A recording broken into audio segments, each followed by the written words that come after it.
Okay, we are at the stage of the run now where we're just going around cleaning up remaining bosses. The boss order is especially flexible from here on out. I think it makes sense to go for Sin now.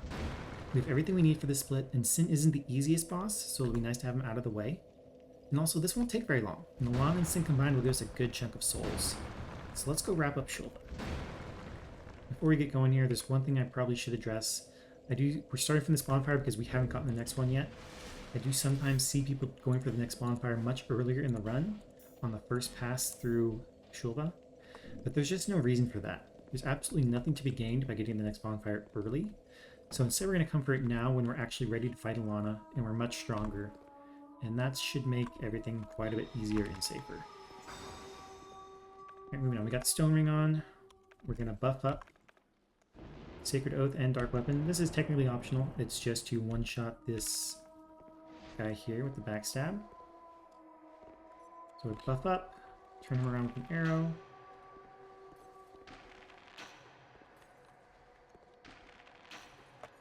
There we go. Then we'll run up and stab him in the back with both buffs. It will one-shot. Even if it doesn't one-shot, it's fine. You just poke him in the back as he drops. No problem. But the buffs will also carry over to the next fight. So we'll keep going here. At this point, we have to run. We will get invaded, and the key to this invasion is to close the gap on him immediately. Because he's programmed to start the fight with a gesture. So if you get right up next to him, he can't do his gesture, he has to roll away. If you just stay on him, he can't do anything. He can't move, he can't attack, he just rolls. And then you can poke him in the back as many times as it takes. Bring the Stone Ring for this, just to help with the staggers. You could get by without it, but it helps. And now we're going to the Lair of the Imperfect. First we'll check for Forlorn. Forlorn can invade right here. No Forlorn, so we're going to buff up with Oath, and we're going to clear the first and last Imperfect. I do occasionally see people trying to sneak through this area without fighting any of them. That is a very bad idea in a marathon, because it is extremely difficult to get through here without aggroing any of them. And you really don't want to have one of them aggroed towards the end when you're kind of stuck in the deep water, you can't move very quickly, and then they can shoot these giant exploding dark orbs at you. So it's going to be very dangerous. So we're going to play this the safe way, clear the first and the last, and we should have no trouble. No greed.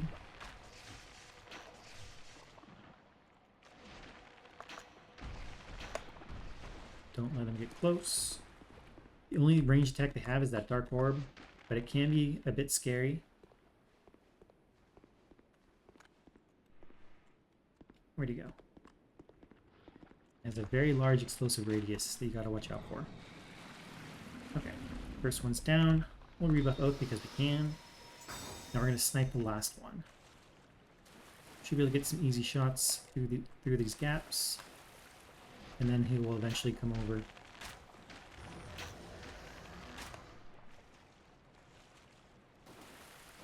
Yep. Oh, yeah, here he comes. Okay. He's derping a bit. That's fine with me. And if he just wants to stand still, we'll just keep sniping. Okay, here he comes. That's more like it. Alright, once again, don't mess around with those orbs. There we go. Alright, so that's it. Now we should be able to sneak through without aggroing the others, no problem. One more thing I want to talk about before we go any further is that when those enemies are right up against the wall here, if they try and shoot an orb, when they shoot the orb, they kind of stick their head forwards, and the orb kind of starts out in front of them a little bit, so they can actually kind of stick their head through the wall and shoot the orb through the empty space between the walls. So it's possible they actually shoot the orb through the wall, and it actually hits this wall and explodes here. Which means you don't want to be hiding right around the corner here because you could get caught by the explosion. You want to be a little bit back from the walls when you're fighting them here. That explosion is very large, don't mess with it. Alright, and now we can sneak past the rest. Let's wait for this guy to move out of the way a little bit. Okay, that should be fine. No trouble at all. The first and last one clear. We have a very easy path through. No risks taken. Yeah, getting stuck in that water when they're attacking you is rough.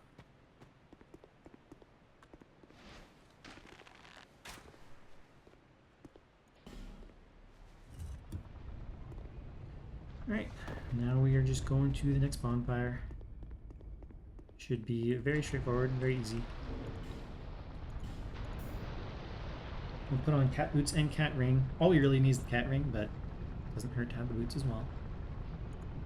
And we're just gonna run.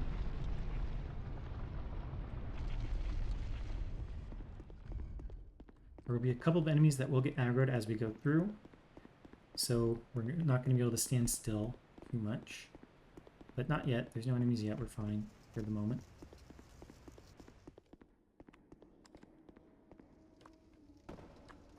So we can take our time with these falls. It's when we pass through this opening on the right over here. We're getting an enemy aggroed right about now, so we got to move. No slowing down from here on. We'll get another enemy aggroed around this corner on our right, so we got to quickly get over to this drop. Land on here, and now we should be clear. Run to the bonfire. There should be no way they catch us.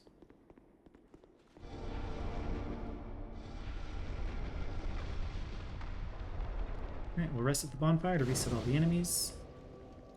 And then we're going to Elana. You could just take the slow way down and set up RTSR with the Sanctum at the bottom, but if you want the quick setup, we're going to get to the third platform down. 1, 2, 3. We're going to put on the cat boots, but not the cat ring. We're going to drop from here to the platform at the bottom down there, right below us. That's RTSR. Alright, now for Elana. We are going with full damage rings. Leo ring, blades, RTSR, lens. We're going to need a bright bug. We're going to get max buffs here. Dark weapon. You could use an aromatic ooze. That's slightly more powerful than dark weapon here, but it's not actually going to make a difference in the number of hits, so you might as well just save the resin. Buff up with dark weapon. Sacred Oath, and then the Bright Bug. Oath and Bright Bug do stack, but you must cast Oath before the Bright Bug. That's important. Now here we go. We're going to run in, manage our stamina, try and reach her with full stamina. We're going to poke her 5 times. We're going to wait for stamina. 1, 2, 3, 4, 5. Wait for stamina, and then it's going to be 6 attacks. GG. There we go. Alright, she summoned skeletons that time, which means the fight was free. If she summons Velstat, you still win, but you might need to dodge Velstat's attack. He can spawn in a little bit faster, and he might take a swing at you after Elana's already in her death animation. So you might have to roll out there if you do get a Velstat. But you should be okay. Now we're going to Sin. Sin is a fair bit scarier. I'll go back to Chloranthy for this. I'll rebuff as well because might as well. Once again, we can use Dark Weapon here. I'm going to go with the Lightning Resin instead because we can. Just a little bit simpler than trying to switch on Ring of Knowledge. Damage is about the same either way. Not too much difference. Alright, yeah, Sin doesn't attack yet. His first attack is going to be scripted once we move up a little bit, so we can get in here and buff and chill for a moment. Sin can be a little spooky, especially when he does his flying fire breath attack. If we can learn to recognize some of his moves, though, he can be fairly consistent. So let's get to it. We're going to full rebuff, Oath, get a Bright Bug, I'll buff with a Lightning Resin.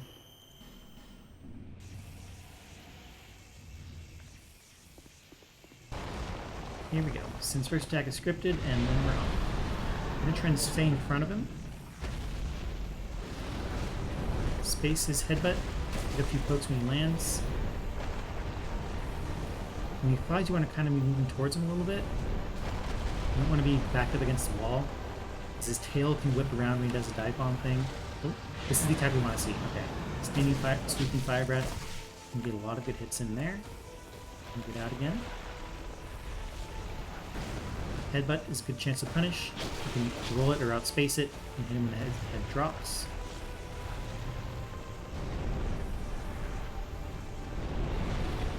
There's the flying fire red. You want to try and watch for that. The animation looks a little bit different when he goes up, so you can kind of see it coming.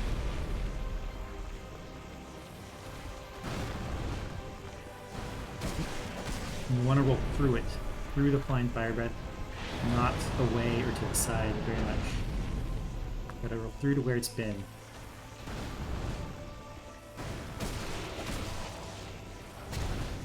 Okay. And just kind of baiting the fire breath attacks, or the headbutts. And that's it, not too bad. GG. And stay out of the poison clouds. That's the other thing to be aware of. Each of the fireballs leaves a poison cloud behind. And that's fun. Alright. We are moving on. Our next stop will be back to Majula to spend some of these souls we've collected, but that'll be next split.